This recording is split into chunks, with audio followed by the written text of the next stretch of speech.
புதுச்சேரியை சேர்ந்த பெண் நடன கலைஞரை திருமணம் செய்வதாக ஆசை வார்த்தை கூறி கர்ப்பமாக்கிய கன்னியாகுமரி இன்ஜினியர் போலீசாரால் கைது செய்யப்பட்டுள்ளார்.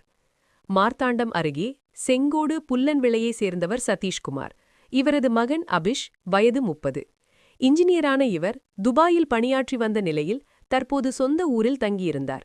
ஏற்கனவே திருமணமான அபிஷ் தன் மனைவி 5 மாத கர்ப்பமாக உள்ளதை மறைத்து புதுச்சேரியை சேர்ந்த 24 வயதான பெண் நடன கலைஞருடன் பழகி வந்ததாக கூறப்படுகிறது. திருமணம் செய்வதாக கூறி குமரி மாவட்டத்திற்கு அழைத்து வந்து திற்பரப்பு உள்ளிட்ட சுற்றுலா தலங்களில் உல்லாசமாக இருந்த நிலையில் அந்த பெண் 4 மாத கர்ப்பமானார். பின்னர் அபிஷுக்கு ஏற்கனவே திருமணமானது தெரிய வந்ததும் திருமணம் செய்ய மறுத்ததாக கூறப்படுகிறது. இதையடுத்து பாதிக்கப்பட்ட பெண் மார்த்தாண்டம் அனைத்து மகளிர் காவல் நிலையத்தில் புகார் அளித்தார். போலீசார் வழக்கு பதிவு செய்து அபிஷை கைது செய்து விசாரணை நடத்தி வருகின்றனர். இதுபோன்ற முக்கியமான செய்திகள்